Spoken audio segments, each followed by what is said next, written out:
What's going on, guys? Welcome back to another video. My name is Colin Ross. Today is going to be a VFX breakdown of the Casey Neistat versus FAA. If you haven't seen it yet, I highly suggest you go and check it out. Thank you so much for the support, and I appreciate all you guys' kind feedback. But let's get into the VFX breakdown. Obviously not going to be a detailed tutorial, but kind of go over some of the shots that I saw you guys talking about in the comments and kind of say how I did them. If you tuned into my live stream, you probably noticed the New York matte paintings, but if you did in every single shot where there should be New York in the background, there was. This was done in After Effects. I just luma keyed the sky because it was bright and kind of overexposed. One of the things that helped with that though is I added curves on top of that and kind of overexposed that image so it didn't look like there was too much dynamic range in the picture, and it really helped blend the scene more. I can do a more detailed tutorial on matte painting if you guys want, but that's how I achieved all those matte paintings. And then we have the phone ringing scene, which I don't have a functional Samsung phone. I'm on the iPhone train. So I had my friend Brian record his cell phone screen. He changed his sister's contact to Candace and then called him, recorded his screen, sent it to me,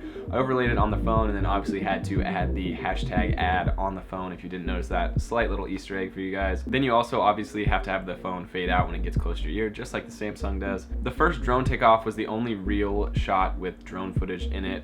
There wasn't too much drone CG worked in this. All the police flares were done manually after, and I did it in every single shot. I kind of faded it out towards the end because I realized in the beginning when it's in every shot, it's kind of distracting. I didn't want every scene to have the police light or the police siren going, but for every shot with that, I added in optical flares, set a wiggle expression for the brightness so it flashed, and then made two lights, one for the blue, one for the red. And then when you duplicate them and you have a wiggle expression, it creates a different source value. It really made it look like it was an actual police light, which is pretty cool. This shot right here, there's a drone composite in the shot. You can pretty much tell it's fake. I didn't really do a good job of adding sound there. I added a drone there. I just did that in 3ds Max, but I'll get more into that in the future scenes that I'm about to show you. And then this was an effect that was pretty difficult, but it wasn't too difficult in the end. For this shot, there was one blank plate of Zach chasing me throughout the scene. Then I went through and rotoscoped that. Rotoscoping is essentially masking me and Zach out for the entire sequence of the frames. It wasn't too difficult because we didn't really move a whole lot. Then I brought the soundtrack into After Effects and cut on every single one of the beats with a different background layer. Then I rechopped the roto layers and changed the lumetry value to make it look like it blended to that scene, and then obviously just played it through,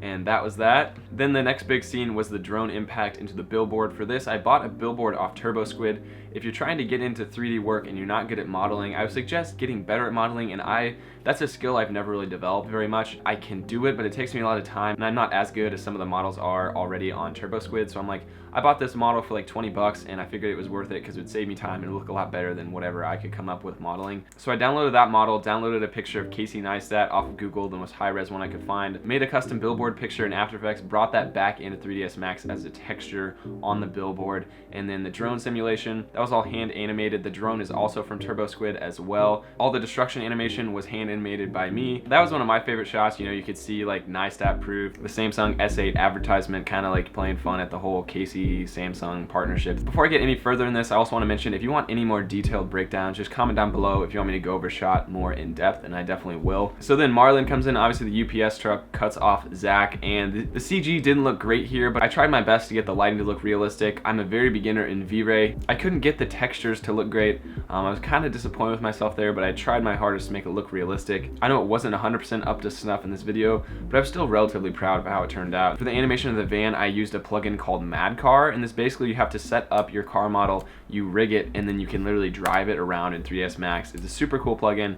Definitely recommend it. It's really great. Zach gets cut off, and actually, you can see here, only one person spotted this. I don't know if multiple people did. We went back for a second day's shoot, and we only needed one shot because I missed it. It was a shot of Zach being disgruntled and kind of like getting an idea and then walking away, so it makes more sense when he comes into frame and we crash. So on this day, I thought I packed the aviator sunglasses that he wore in the previous video, but I didn't. So we got all the way out to Kansas City, which is 40 minutes away, and we were kind of like, crap, we don't have the glasses, and I said I would just track them on after, and I did. I don't know how many people realized. One person commented, I'm sure a lot more people realized, you never want to have to fix it in post, but sometimes that's the only option. So I took a picture of the aviators and hand tracked them onto Zach's face and tried to make it look the best I could. And then the final wreck is actually no CG or no frame cutting. We just actually drove into each other. It was kind of unsafe, but we did our own stunts and we collided and fell on the ground. Zach's fall was much more impressive than mine. He like totally chucked off and landed, which was pretty cool. And then the final cutscene, you know, kind of making fun of people who constantly stop Casey asking for a selfie. Not saying I wouldn't, but you know, just kind of playing off that.